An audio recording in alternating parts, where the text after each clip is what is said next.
Perfecto.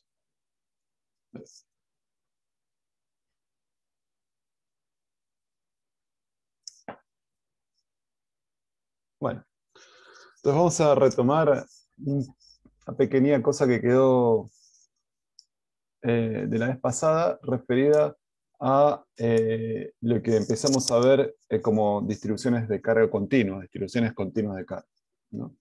Y se acuerdan que habíamos dicho que era una manera de describir a un sistema de fuentes, cuando lo que me interesaba describir habilitaba la posibilidad de considerar en realidad que no tenía cargas microscópicas, como en realidad existen, sino que podía adoptar una descripción mesoscópica. Y entonces pensar que tengo una nube de cargas, un continuo de cargas, que la voy a describir a través de especificar cuánto vale la densidad de cargas en un determinado punto del espacio, ¿no? Y la densidad de cargas es simplemente hacer una cajita de volumen delta V lo suficientemente chico como para tener una buena resolución de la descripción, y contar cuánta carga tengo dentro, ¿no? Y el cociente entre la carga que tengo en esta cajita, por ejemplo, y su volumen me habla de la densidad local en este punto. Acá sería la densidad local en este punto, acá la densidad local en este punto, acá la densidad local sería 0, 0, 0, así que conocer esta función, cuánta carga tengo por unidad de volumen, centrada en una cajita que está ubicada en la posición R'I, me habla sobre justamente esta unidad de carga ahora mesoscópica que voy a considerar para ver cómo interactúa todo ese sistema de cargas con cualquier carga de prueba externa. Y entonces, lo que habíamos visto la vez pasada era que, adoptando esta descripción, yo ahora me puedo preguntar, bueno, ¿cuál es la contribución al campo eléctrico total en este punto del espacio de una dada cajita? ¿Está bien? Y para hacer eso, simplemente lo que tengo que recordar era la expresión del campo eléctrico generado por una carga delta Q'I, que es toda la carga contenida en esta cajita, ubicada, ¿cuál va a ser el campo eléctrico generado? Digo, por esta carga en un dado punto del espacio. Y esta es la expresión de esa cantidad, ¿está bien? Que ya la hemos visto, es un vector que se encuentra en la dirección que separa el punto donde estoy mirando de la carga de prueba, el punto de prueba, perdón, de la posición de la fuente, en este caso es R menos R', y es proporcional a la constante K, a la carga de la fuente, y inversamente proporcional al cuadrado de la distancia involucrada. Y ese vectorcito me habla sobre el campo eléctrico, en este punto generado por este diferencial de volumen. Lo que hicimos después fue decir, bueno, la carga que tengo acá, como en mi descripción es a través de esta densidad. ¿Me están escuchando bien? Sí, sí. Perfecto. Como yo quiero establecer una descripción utilizando el concepto de densidad, entonces quiero encontrar una expresión para el campo eléctrico en función de la densidad, que va a ser el parámetro que ahora me describa cómo están distribuidas las cargas. Y eso es muy fácil, pues simplemente lo que tengo que hacer es reemplazar, bueno, la carga de fuente, delta Q'I, en realidad es la densidad que tengo en el punto R'I por el diferencial de volumen. Así hice aparecer la densidad en mi descripción del campo eléctrico generado por estas cargas. Y una vez que tengo esta expresión, lo que tengo que hacer es pensar que, bueno, el campo eléctrico total generado por toda esta distribución de cargas va a tener que ver con, como vale el principio de superposición, con la superposición de los campos generados por las cargas ubicadas correspondientes a los distintos cajitas, y por lo tanto el campo total va a tener que ver con esto, con sumar la contribución de campo en este punto de todas las cajitas que se solapen con mi objeto, ¿no? Tendré n de esas cajitas. Escribiendo explícitamente, acá tengo la contribución de los n volúmenes que aparecen en esta descripción de la fuente. ¿Saben? Y lo que yo les dije antes es que, bueno, para que sea una buena descripción, si bien es una descripción mesoscópica, bueno, el tamaño de las cajitas, el volumen, tiene que ser lo suficientemente chico como para que mi descripción respete sea una buena descripción de la geometría donde están puestas las cargas, y por lo tanto delta B no puede ser muy grande, porque si fuera, supongamos, este tamaño, con 4 cajitas cubro todo y no puedo, pierdo el detalle de la forma y distribución específica de las cargas, ¿no? De alguna manera, porque va a haber un montón de nubes que van a ser overlapeadas de la misma manera con una resolución tan mala. Y entonces, delta B en realidad es una cantidad infinitesimal, un infinitesimal físico, quiere decir que va a tender a cero, pero no va a ser cero, va a ser mayor que cero porque me interesa que entre más de una carga acá, una cantidad de cargas representativa de la carga local que se encuentra en el punto R'. Así que va a ser chiquitito, no un infinitesimal matemático, y eso va a hacer que, como es chiquito, voy a necesitar muchas cajitas. O sea, delta B va a ser un número muy chiquitito, tendente a cero, voy a necesitar muchas de esas cajitas, en esta suma van a aparecer muchas de esas cajitas, y por lo tanto, esta suma va a ser una suma de infinitos términos infinitesimalmente chiquititos, muy chiquititos, y eso es un integral, ¿no? Eso es un integral, esto que está acá. Eso es un integral. Y entonces, en definitiva, cuando yo describo la distribución de fuentes a través de esta aproximación continua, o sea, una ρ, una densidad de cargas, que me define dónde y en qué medida están distribuidas espacialmente las cargas fuentes, la expresión del campo generado por esa distribución de carga tiene esta pinta. ¿Sí? Esta integral en volumen, estoy sumando estos vectores, integrando en volumen. Perfecto. Bueno, y entonces, este integral a veces suele anotarse con 3 integrales, con un integral triple para recordar que en realidad es un integral en volumen. ¿Está bien? Y lo que les quería comentar también, que me faltó, es que en realidad esta densidad de carga en volumen es apropiada para describir este tipo de distribuciones, pero puede haber otras situaciones. Por ejemplo, imagínense que ahora tengo cargas, pero distribuidas en un plano, o en una sábana, o sobre la superficie de algo, sobre la superficie de una esfera. En este caso es un plano, lo que puse acá en el dibujito. Bueno, acá puedo hacer la misma consideración que hice acá arriba, solo que ahora no voy, como están distribuidas en una variedad de 2 dimensiones, en un plano, en algo plano, no voy a usar una descripción que involucre estas cajitas, estos voxels, sino que voy a pensar en baldositas, ¿no? Cuánta carga entra en una baldosa, y con eso, analizando esa en realidad, densidad superficial de carga, cuánta carga entra por unidad de área de la baldosita que estoy armando, con eso voy a poder describir la distribución de fuentes cuando se produce sobre una superficie. Entonces, en ese caso, la única diferencia con esto que está acá es que en lugar de introducir una densidad de carga volumétrica, va a aparecer una densidad de carga superficial que me dice cuánta carga tengo por unidad de superficie, por unidad de área de la baldosita que estoy utilizando, ¿no? para hacer el pixelado. Y entonces, en definitiva, voy a hacer lo mismo de antes, y sumar los campos que produce cada baldosita, sumar todos esos, y voy a llegar a una expresión donde ahora lo que estoy sumando son contribuciones que ocurren a partir de baldositas, diferenciales de superficie. Y por lo tanto, esta va a ser la expresión que voy a llegar. Es una integral de superficie ahora, donde voy integrando sobre toda la superficie y analizando cuánta carga tengo en cada R', ahora en términos de esta densidad superficial sigma. ¿Sí? Entonces, para estas situaciones me va a quedar un integral de superficie, que siempre conceptualmente es lo mismo de antes, es sumar las contribuciones de todas las cargas de mi objeto macroscópico. Y también puede pasar que en realidad las cargas, supóngase, están alineadas, están distribuidas, perdón, a lo largo de una única dimensión, de una variedad unidimensional, por ejemplo, de una varilla. ¿Saben?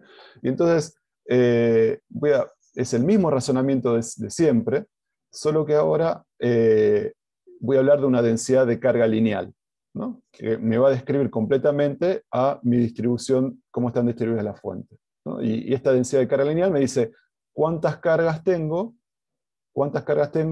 en un diferencial de longitud. ¿Sí?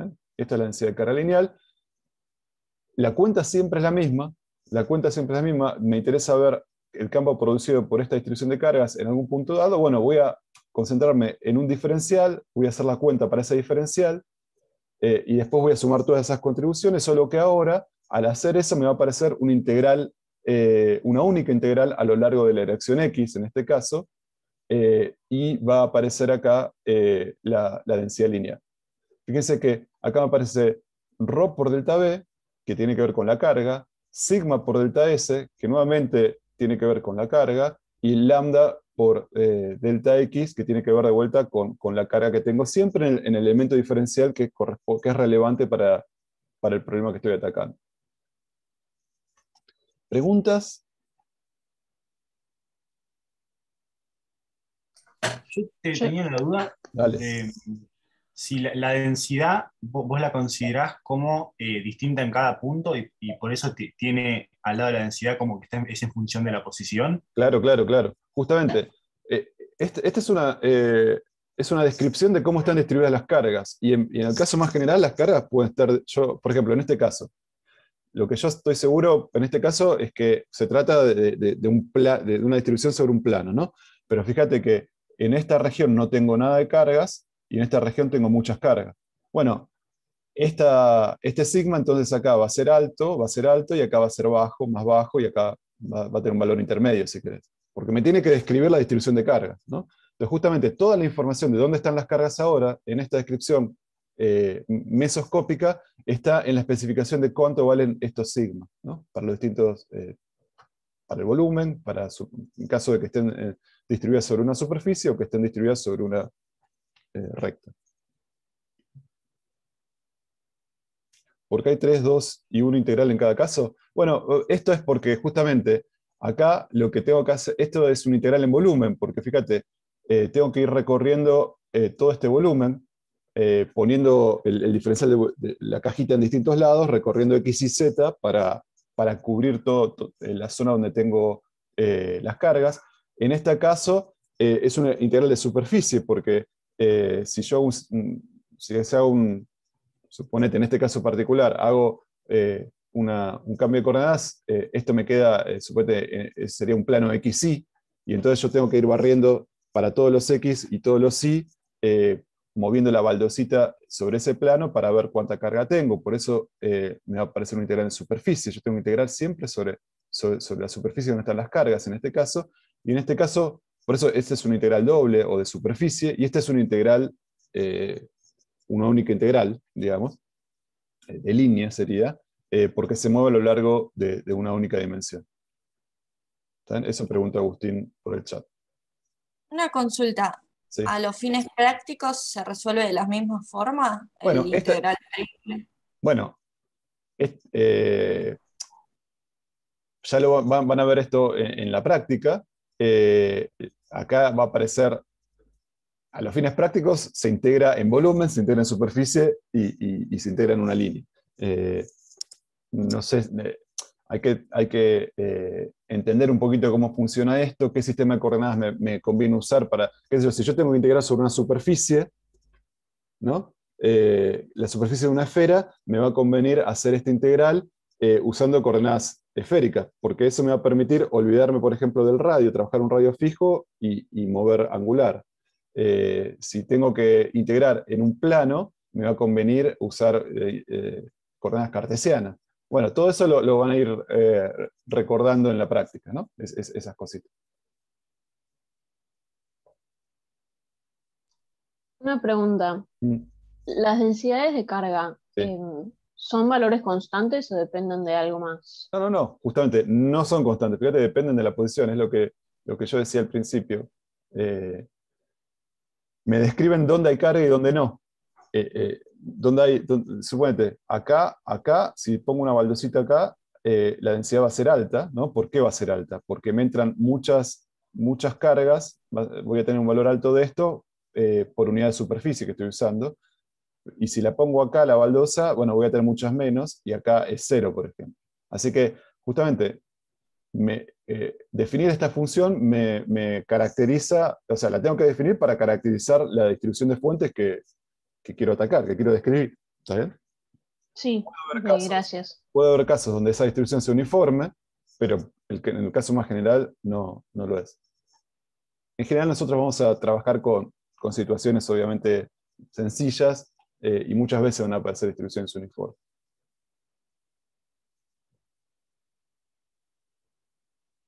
Bueno. Van a ver de esto bastantes ejemplos en la práctica. Yo en el PDF de la clase anterior, que es este que estamos recorriendo ahora, al final les dejo una cuenta. La cuenta es calcular el campo que genera esta varilla,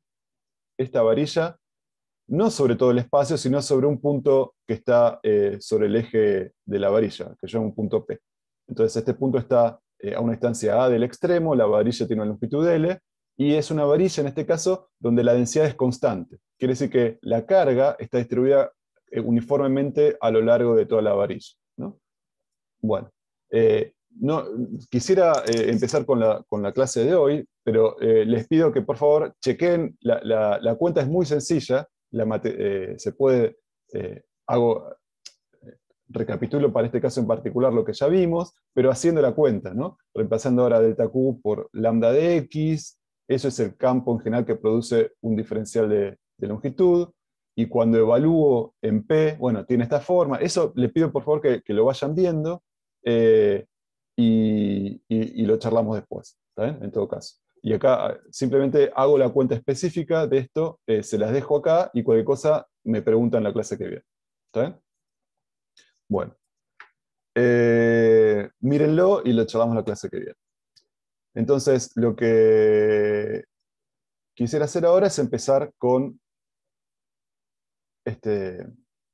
lo que quería contarles hoy. Bueno, muy bien. Entonces,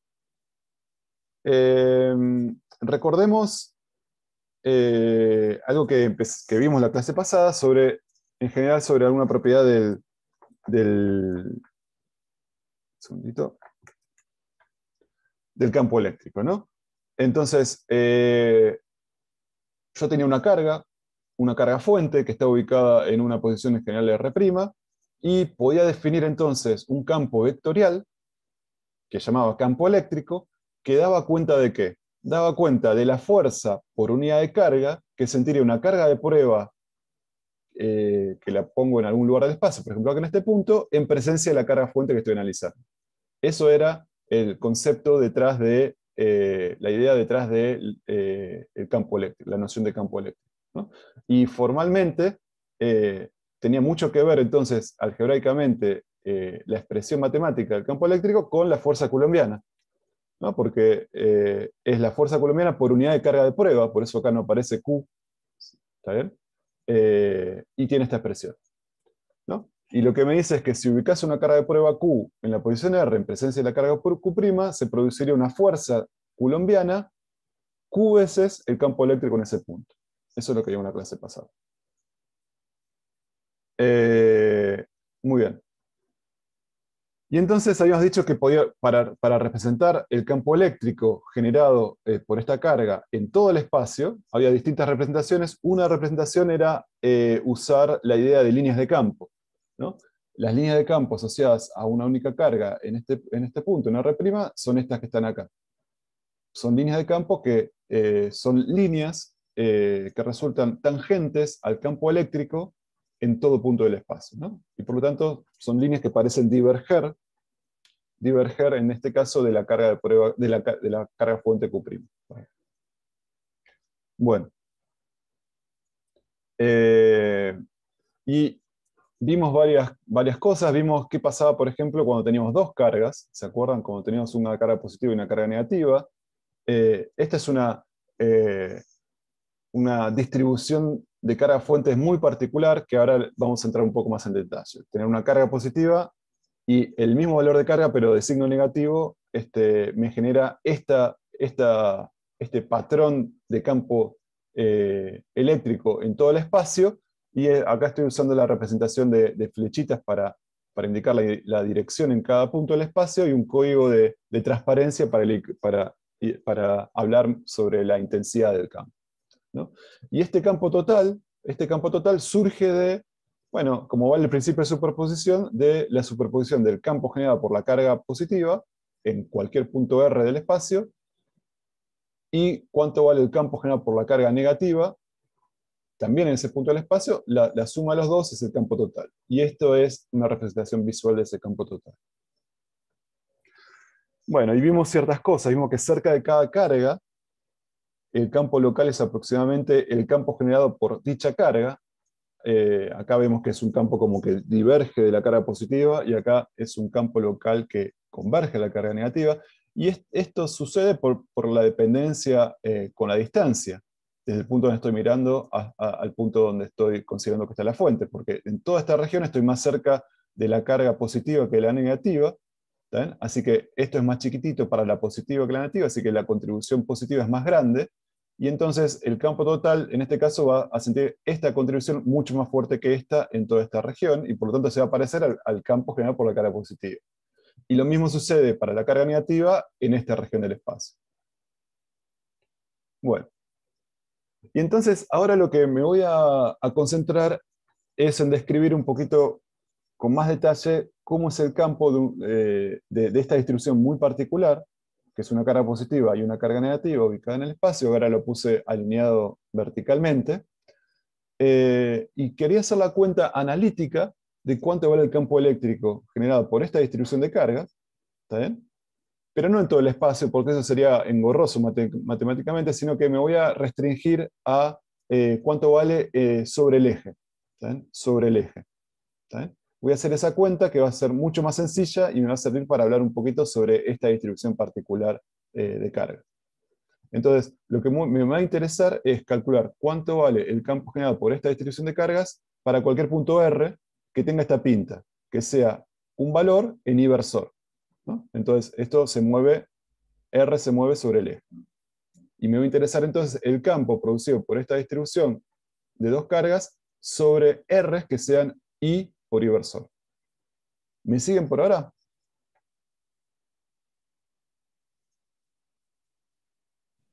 Sí, sí. Muy bien. Bueno, la expresión es muy sencilla. Como vale la superposición en cualquier punto R, bueno, es lo que produce la carga roja en ese punto. Y fíjense que ahí, si yo digo que la carga roja está a una altura A del origen y la carga azul a una altura menos A del origen, entonces la distancia que tiene que aparecer en la contribución de la carga roja es I menos A, o sea, es la altura menos dónde está la carga fuente. Eso es esta distancia que entra en la expresión del campo producido por la carga roja. Y por otra parte, en este punto del espacio, la carga azul contribuye de esta manera al campo, ¿no? Donde la distancia que aparece es I más A, porque es toda esta distancia, ¿no? La que separa la carga fuente del punto campo donde estoy analizando. Por eso acá aparece I más A al cuadrado. Y acá explícitamente puse el hecho de que la carga azul es negativa. Así que acá puse que la carga azul es menos Q, ¿no? Y ese es esta suma es el campo directamente en este punto. Entonces ya vemos que es algo que apunta en inversor, porque acá estoy sumando un vector en I más otro vector en I. ¿Está bien? Y ahora vamos a ver un poquito cuál es la magnitud, el módulo de ese vector. Bueno, y para hacer eso simplemente, bueno, saco factor común K por Q y me queda esta expresión. K por Q por esto que está acá, en la dirección I. Esto es el campo en este punto acá. Voy a resolver esto, ¿está bien? Saco, o sea, multiplico esto por I más A cuadrado, multiplico todo esto por I menos A al cuadrado, y me queda esta expresión. Entonces, y lo que voy a hacer ahora es abrir estos cuadrados, porque se van a ir un montón de cosas. ¿Está bien? Me va a quedar I cuadrado más el doble producto de I por A más A cuadrado, menos I cuadrado más el doble producto de I por A. Sería más A cuadrado, pero con este signo menos me queda menos A cuadrado. Entonces lo escribo de esta manera, porque acá ya ven que hay un montón de cosas que se van. El I cuadrado se va con este I cuadrado, el A cuadrado se va con este A cuadrado, y acá me queda, bueno, dos veces IA más 2 veces IA, 4 veces IA. Y lo que hice acá abajo fue escribir I menos A al cuadrado como I menos A por I menos A, I más A cuadrado como I más A por I más A, y lo escribo de esta manera porque ustedes saben que I menos A por I más A es I cuadrado menos A cuadrado, ¿no? Entonces acá me queda I cuadrado menos A cuadrado, y acá me vuelve a quedar I cuadrado menos A cuadrado, y en definitiva me queda I cuadrado menos A cuadrado al cuadrado. Esta es la expresión, entonces, exactamente igual dice matemática nada más, ¿no? Es esto que está acá, es esto que está acá. Pero escrito de esta manera me va a permitir sacar algunas conclusiones físicas de cómo es el campo producido por esta distribución de carga. Entonces, esta expresión, dije, es exactamente igual a esta que está acá. Y ahora lo que quiero llamar la atención es lo siguiente. Esta es una expresión exacta, pero yo lo que puedo preguntar es, bueno, ¿qué pasa para puntos que están muy alejados de las cargas? ¿No? Cuando I en realidad es mucho más grande que A. Este no es el caso, ¿no? I es comparable con A. Pero imagínense que I está recontra para arriba, ¿no? A 800 metros, supóngase que es 800 metros, ¿no? Está muy, muy, muy alto. Me interesa ver cuál es el campo ahí arriba. ¿Cuál es el campo en ese punto tan alejado de estas dos cargas que están acá? ¿Está bien? Bueno, y fíjense que lo que me interesa son qué valor toma esto cuando I es mucho más grande que A, ¿no? Y para hacer eso, acá fíjense que me aparece I y le resto algo de A, ¿está bien? Pero físicamente, cuando uno en física quiere comparar dos cosas, en general, lo que tiene que entender es cómo funciona el cociente de una cosa con respecto a la otra. Porque el cociente me dice qué tanto más grande es una en unidades de la otra, ¿no? Entonces, para poder yo poner en juego este dominio del problema de mi interés, o sea, me interesa ver la aproximación en la que I es mucho más grande que A, tengo que aparecer el cociente entre esas dos cantidades, ¿no? Y eso, en este caso particular, matemáticamente, la manera de hacerlo es, fíjense, si yo saco factor común I cuadrado de acá adentro, acá me queda un 1 y acá me va a quedar un A cuadrado sobre I cuadrado. ¿Está bien? Bueno, como tengo un cuadrado al final, eso significa que el I cuadrado en realidad se convierte en un I a la cuarta. Saqué factor común I a la cuarta y me queda 1 menos A cuadrado sobre I cuadrado, ¿no? Lo único que hice fue sacar un I cuadrado, factor común de acá, y acá me aparece dividiendo, ¿no? Y llevo esto que está acá. Y esto sí es interesante porque lo escribo queda escrito de esta manera, ¿no? Lo único que hice acá fue sacarme el I con uno de estos que están acá afuera, me queda Q. Pero acá, fíjense que acá me quedó el cociente entre I, y esto está buenísimo porque en el límite que a mí me interesa, yo sé que A es mucho más chico que I, así que este cociente es 0, tiende a 0. ¿Está bien? Acá estoy comparando explícitamente las dos escalas que entran en juego en esta aproximación. ¿Cuánto vale I en unidades de A? O mejor dicho, ¿cuánto vale A en unidades de I? Y en esta aproximación significa que esto es 0, ¿no? Porque I es mucho más grande que A. Así que esto es 0. Además, es un número muy chiquitito, elevado al cuadrado es más chiquitito todavía. Así que 1 menos ese infinitesimal es prácticamente 1. Y 1 al cuadrado es 1. ¿Está bien? Así que de todo esto me queda un 1. Así que solo sobrevive el I cubo que está acá. ¿Está bien? Y entonces la expresión del campo es proporcional a esta carga Q, que en realidad acá debería haber puesto el primado, ¿no? Pues son las cargas estas primadas, ¿no? Son las cargas fuentes. Es proporcional a la fuente.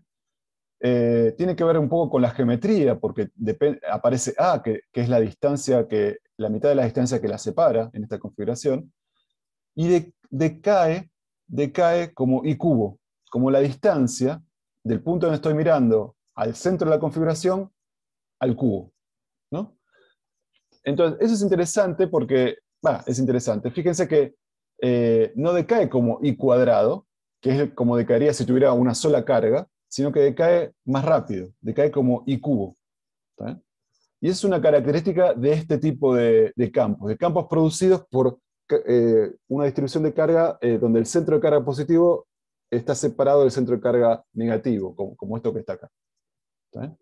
Entonces, el campo decae como I cubo en esta situación, ¿no? Entonces, estoy en esta aproximación, ¿está bien? Acuérdense que esto es válido cuando I es mucho más grande que A, o sea, para puntos que no me entran en la pantalla, que están muy para arriba o muy para abajo también, ¿no? Y puede ser negativo también.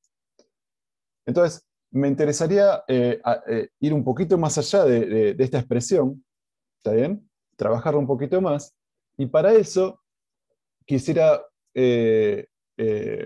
introducir la siguiente idea.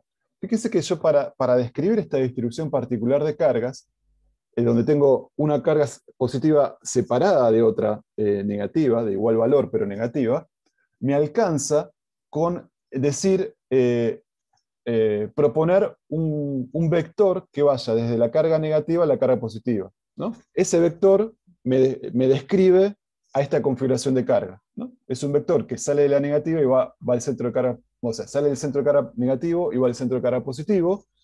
Yo ya sé que si alguien me da ese vector, yo ya sé que en una punta tengo la carga negativa y en otra tengo la positiva, ¿no? Y puedo estar orientado en cualquier lugar. Ese vector realmente me describe cómo está,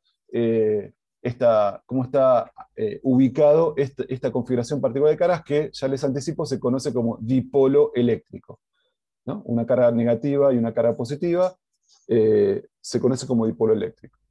Entonces, esta es una cantidad importante que me describe esta configuración. Es un vector que tiene longitud 2A, ¿está bien? Que es la separación entre las dos cargas. Tiene módulo 2A y tiene la dirección, bueno, que me une la carga negativa con la carga positiva. Entonces, fíjense que ese vector P es este que está acá. Vale 2A, ¿está bien? Esa sería la parte geométrica. Pero si yo quiero describir al dipolo, voy a introducir una cantidad que se llame Q, que tiene que ver con la carga que está en juego en esta distribución dipolar eléctrica, ¿no? La carga Q me da cuenta de que la carga positiva es más Q y la carga negativa de esta distribución particular es menos Q.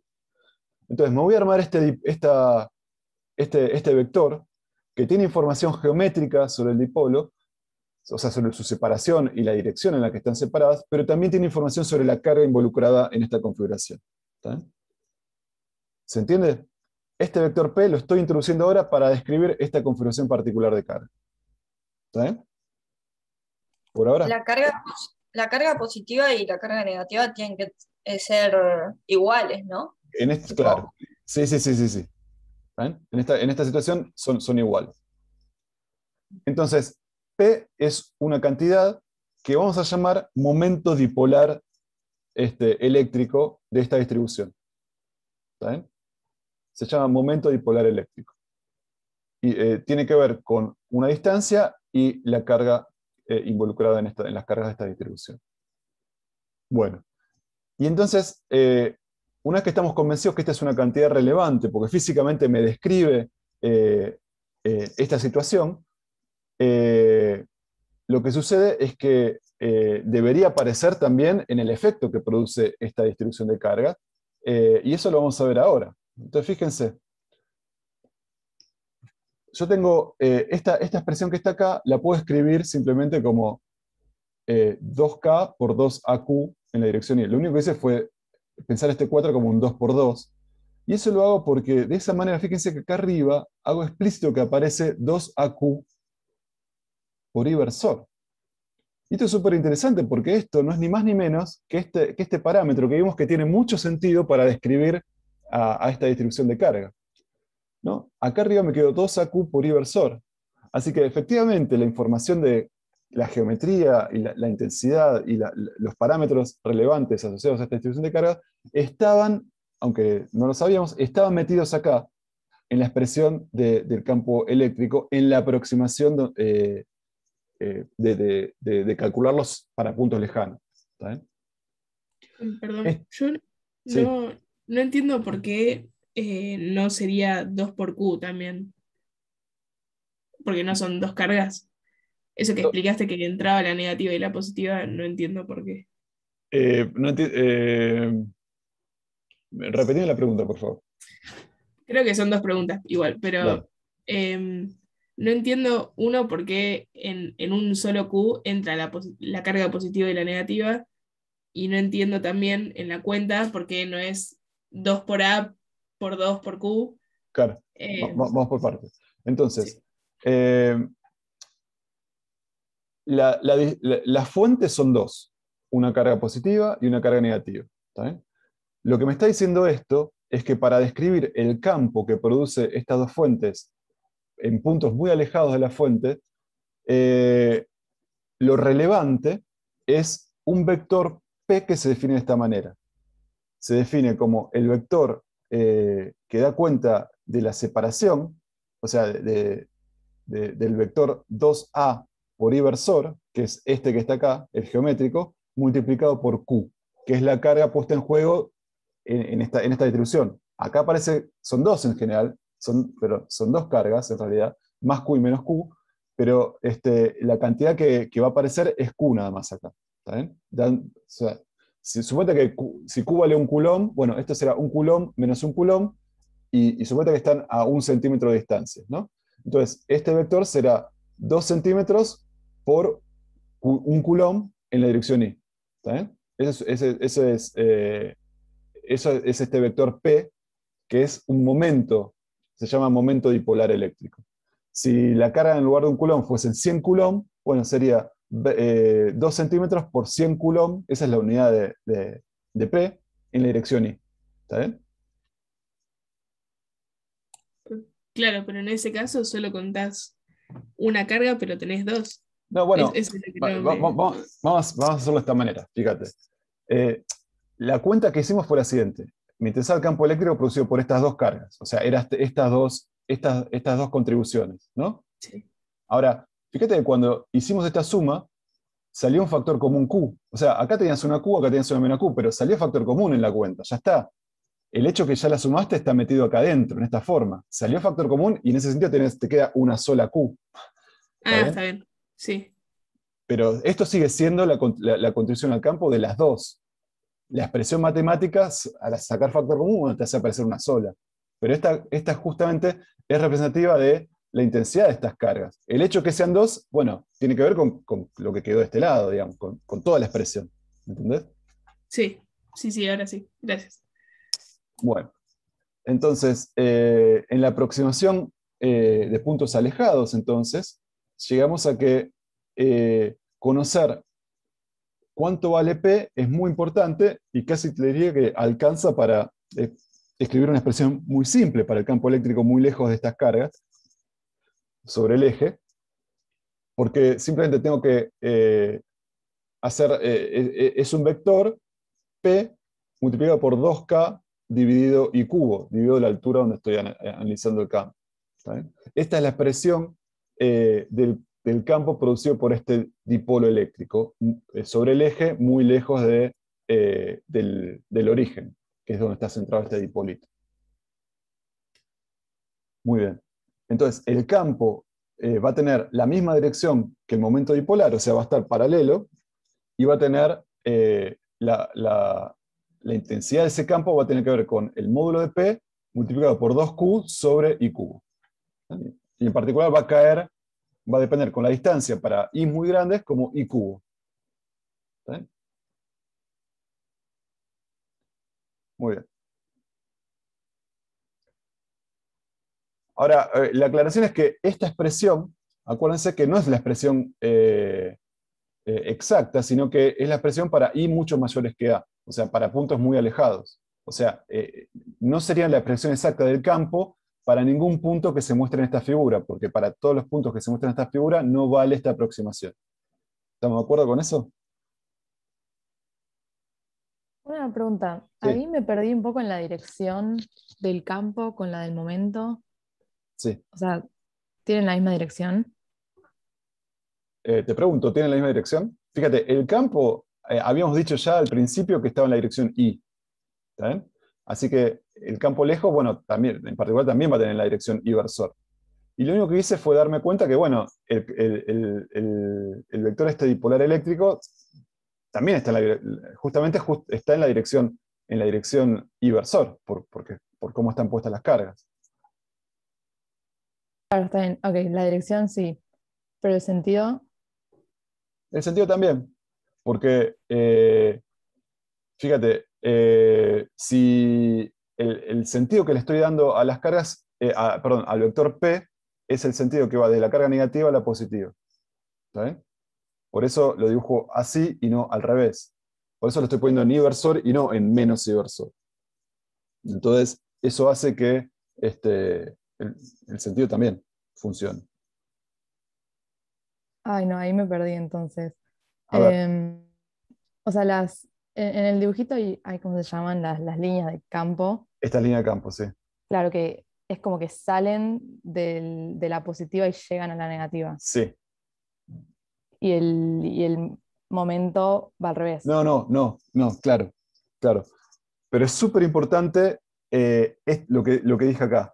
Para los R que se ven en esta figura, no se cumple la aproximación y por A. Esto me sirve solamente, esta figura es solo para dibujarles P. Pero, mirá. Vamos a ir a mi viejo amigo este que está acá.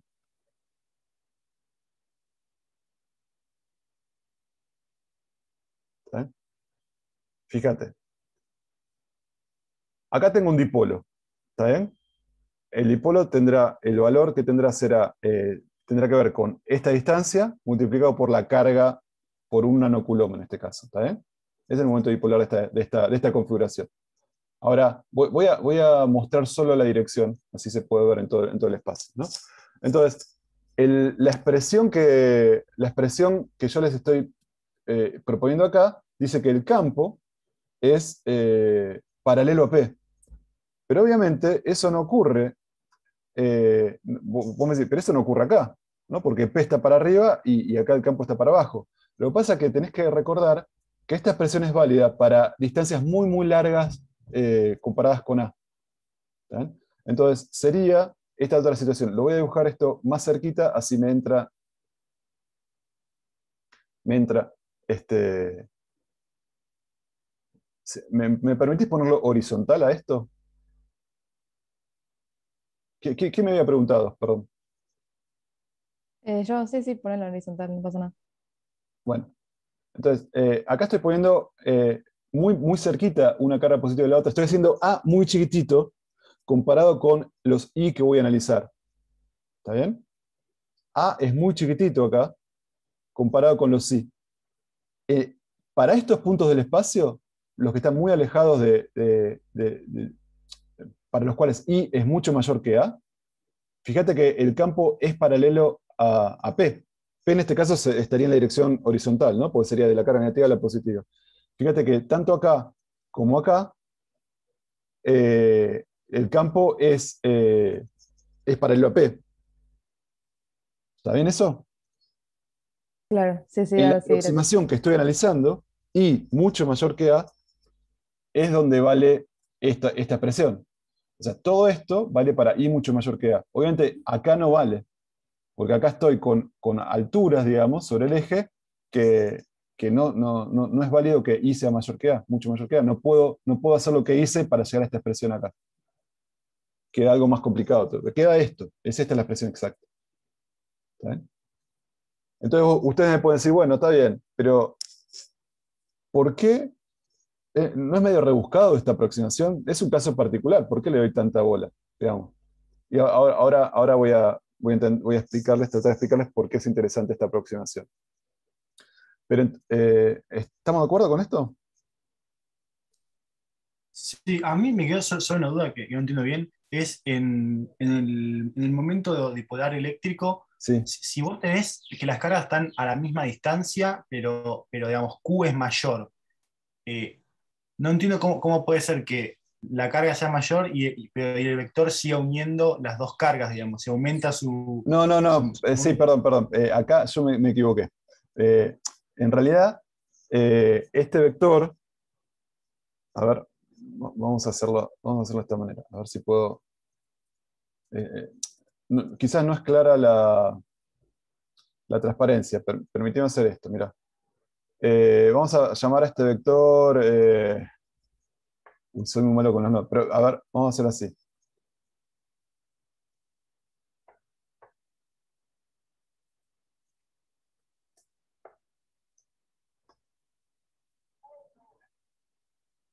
Este vector vamos a llamarlo, qué sé yo, no sé, R.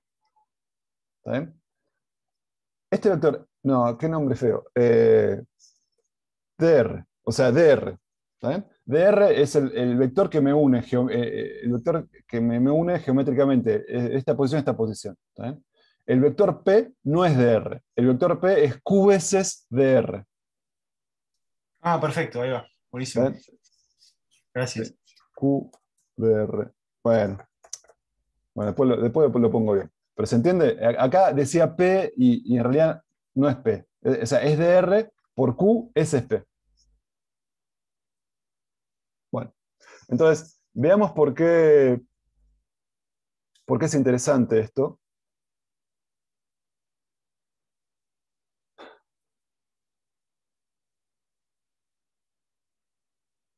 Bueno, entonces, este vector P, entonces, el que es Q veces DR, es el que caracteriza a esta distribución bien particular, donde tengo una carga positiva y una carga negativa. Y vemos que me alcanza para describir cómo es el campo eléctrico lejos de la distribución. Lejos de la distribución. Entonces, a esta distribución particular se la conoce como nombre de dipolo eléctrico, y el vector P, que es un vector que va desde el centro de cargas negativo al centro de carga positivo de una distribución, se le conoce como este vector dipolar eléctrico de esa distribución. ¿Sí? Bueno. Entonces,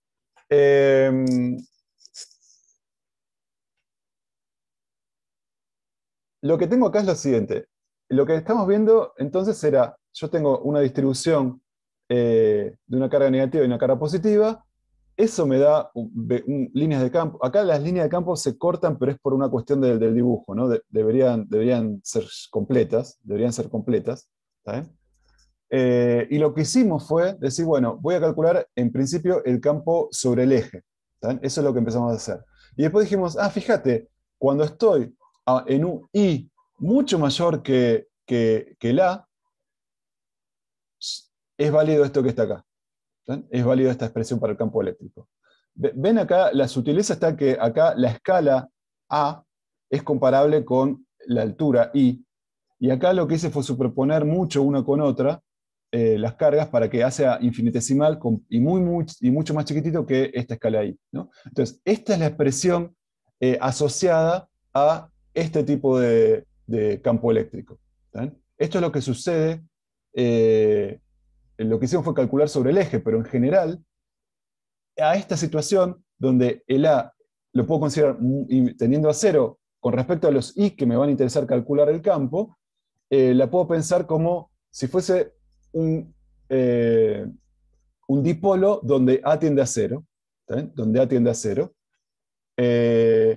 Y fíjense que para que el campo sea no trivial, o sea, porque si A tiende a cero, P tendería a cero, a menos, o sea, y si Q fuese chiquitito, todo esto sería muy chiquitito cuando A tiende a cero, y bueno, prácticamente no tengo campo en ningún lado.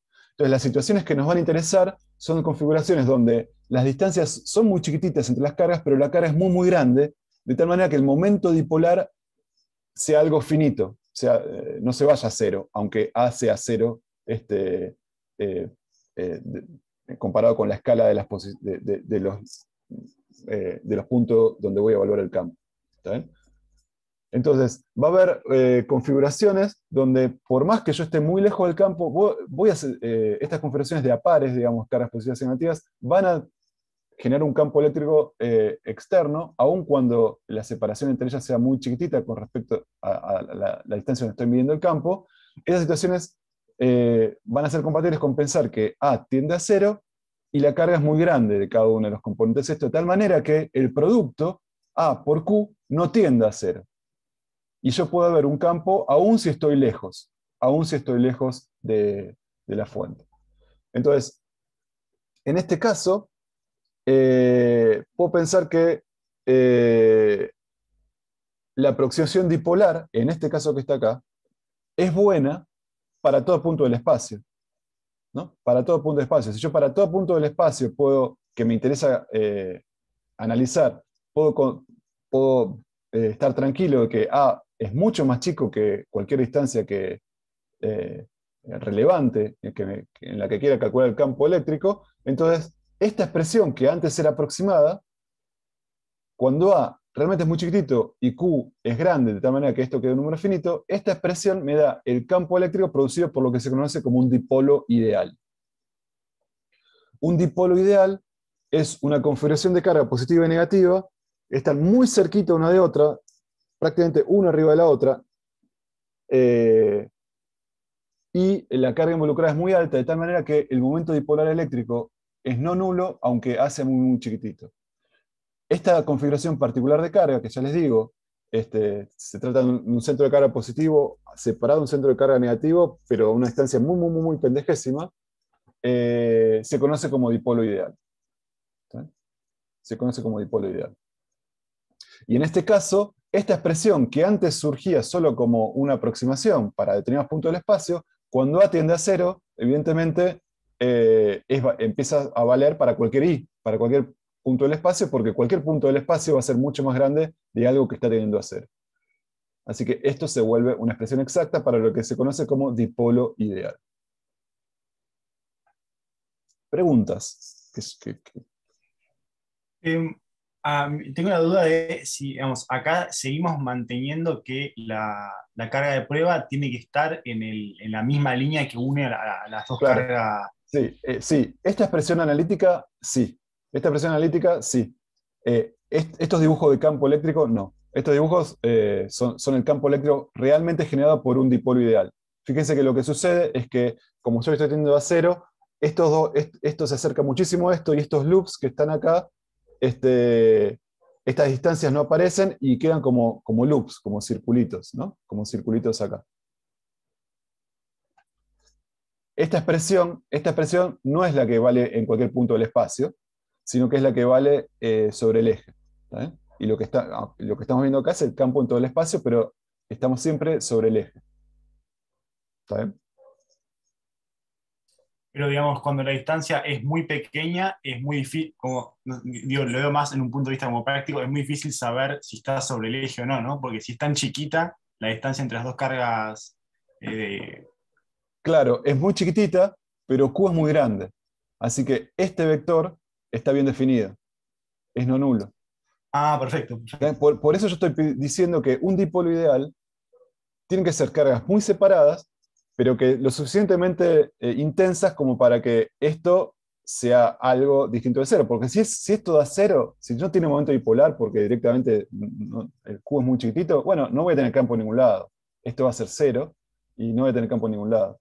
Entonces, cuando hablo de campo generado por un dipolo ideal, es una situación donde tengo cargas positivas y negativas alejadas los centros de carga uno de otro, pero infinitesimalmente, y con una carga involucrada lo suficientemente alta como para que el producto A por Q sea no nulo, para que pueda empezar a hablar de que tengo un campo afuera. ¿Está bien? Un campo resultante. Gracias. Bueno. Y entonces, ¿por qué es útil? ¿Por qué es útil esto que estamos diciendo? Bueno, es útil porque en la medida que nos va a servir como una aproximación a situaciones que son más complejas, pero quizás no nos interese resolver en detalle. Imagínense esta situación, que la hice, ustedes pueden jugar con el simulador de cargas y campos, ¿no? Yo esta la hice acá, ¿no? Acá tengo dos cargas negativas y dos cargas positivas ubicadas en estos puntos. Bueno, el campo en esta región está dado por... Es más o menos complicado. Fíjense que acá tengo líneas de campo que vienen para acá, líneas de campo que siempre nacen las positivas y mueren las negativas, o se van al infinito en algunos casos, o vienen del infinito en algunos casos. Bueno, tengo una línea de campo cualquiera. Esta es la situación real. ¿Está bien? Ahora, fíjense que si yo estuviese lejos, hago un zoom out. Si yo hiciese un zoom out, estas distancias serían muy chiquititas, estas distancias serían muy chiquititas, pero también la separación entre las cargas sería muy chiquititas. Y en algún punto, yo lo que me voy a quedar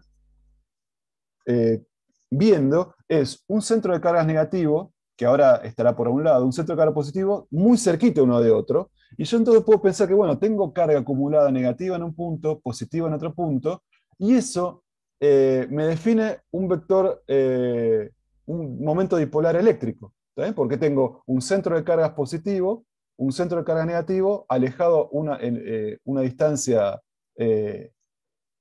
delta R, digamos, como habíamos puesto en la imagen anterior. Y puedo pensar que en realidad tengo una distribución entonces de carga, lo que yo les decía, con un centro de carga negativo y un centro de carga positivo, separados una distancia 2A uno de otro a lo largo de un eje, que en este caso no es el eje Y, sino que será el eje que viene de acá. Pero fíjense cómo es el campo generado por esta distribución para puntos más alejados. Lo único que hice acá fue hacer un zoom out. Fíjense que cerca el detalle del campo puede ser complicado, pero lejos es muy parecido al que generaba el momento dipolar de las cargas que vimos antes. ¿Se acuerdan? Fíjense que son estos rulitos. Es exactamente igual al anterior. Entonces, para puntos muy alejados de esta configuración de carga, esto se parece a un campo dipolar, a un campo de un dipolo, el correspondiente, ¿no? El correspondiente a esta distribución, que tendrá esta dirección, que es esta que dibuja acá. Entonces, para puntos muy lejanos de distribuciones que tienen centro de carga negativo separado del centro de carga positivo, la aproximación dipolar es muy útil porque me permite ver cómo es el campo generado por esa distribución lejos o sea, para puntos lejanos, y entender que en esa situación va a ser buena la aproximación de lo que lo estoy viendo es un campo de lo que produce un dipolo. El dipolo que describe a esta distribución particular, ¿no? que tendrá que ver con esta direccionalidad. El P, en este caso, la definición siempre es, el P es Q veces el vector que separa el centro de carga negativo del centro de carga positivo. Y en este caso, me da una dirección que va en este sentido, lo multiplico por Q y dibujísticamente lo puse de esta manera. ¿Sí? Pero este es el campo dipolar asociado al momento dipolar de esta distribución. ¿Se entiende eso? Sí, perfecto. Entonces, en este caso, el momento dipolar P va a tener que ver con la carga del dipolo, ¿está bien? Que en este ejemplo es dos Q chiquitas, porque hay dos cargas acá y dos cargas acá, por la distancia, el vector de distancia entre el centro de cargas positivos y negativos. Eso me define esa dirección particular del espacio que refleja en esta aproximación la geometría de las cargas, fuentes, y esa dirección ya me habla muchísimo sobre cómo va a ser el campo lejos para puntos lejanos. Por eso es muy, muy útil la noción de dipolar, la aproximación dipolar. Entonces, el dipolo eléctrico ideal, ya les digo, sucede cuando tengo dos centros de carga, positivo y negativo, separados infinitesimalmente. ¿Está bien? Y 2A por Q es un número finito. ¿Está bien? Entonces, fíjense que en estas situaciones tengo carga positiva una carga positiva de un valor, una carga negativa del mismo valor, y si estuvieran solapadas exactamente en el mismo punto geométrico, entonces el campo de los dos se compensaría y tendría campo cero en todos lados. Pero lo que tengo cuando tengo una distribución dipolar es que el centro de carga positivo está levemente corrido del centro de carga negativo, y eso hace que aparezca este tipo de campos. ¿Sí? Porque si estuvieran exactamente en el mismo punto, los campos se anulan. Como están separados los centros de carga un pendejésimo, los campos toman la forma de este campo dipolar eléctrico. Y entonces yo me puedo preguntar, bueno, ¿cómo sería el campo eléctrico producido por esta distribución de carga? Supongamos que tengo una carga negativa de menos 2Q y dos cargas positivas de esta manera. Bueno, la aproximación dipolar eléctrica diría que lejos, cuando yo puedo considerar que estas distancias son chiquititas, puedo considerar que en realidad tengo una única carga Q ubicada en el centro por acá, enfrentada con una carga, perdón, una única carga más 2Q enfrentada con una carga menos 2Q. Y si esta distancia es chiquitita, puedo considerar que esto genera un campo dipolar eléctrico hacia afuera. Bueno, pero esto es lo que sucede a nivel molecular con muchas especies moleculares. Y de hecho, hablamos de moléculas polares cuando tenemos moléculas que justamente tienen la particularidad de que la carga negativa está separada, o sea, son neutras, en el sentido de que tienen la misma cantidad de carga positiva que la negativa, pero sus centros de carga están separados. El centro de carga negativo está separado del centro de carga positivo. Eso sucede con la molécula de agua. Y entonces, en esta situación, yo lo que puedo pensar es que para ver el campo producido por una molécula de agua, el campo eléctrico producido, para puntos relativamente lejos, o sea, no a escala microscópica, a la escala de esta separación, a esto lo puedo pensar, el campo eléctrico generado, como un campo de un dipolo ideal, de un momento dipolar permanente, porque la geometría de la molécula de agua está bien definida y va a ser siempre esta. Esta distribución particular de cargas tiene carga neta cero, la carga neta es cero, pero tengo dos cargas positivas un poquito separados de dos cargas negativas. Eso hace que aparezca un momento dipolar eléctrico de este valor y que por lo tanto la molécula de agua a su entorno produzca para puntos alejados, o sea, para puntos donde puedo considerar que la separación está infinitesimal, un campo dipolar como el que estamos viendo en la figura. Bueno, vamos a hacer un intervalo. ¿Está bien? 10 minutos, volvemos y cuarto. Dale. Dale, gracias. Muy bien.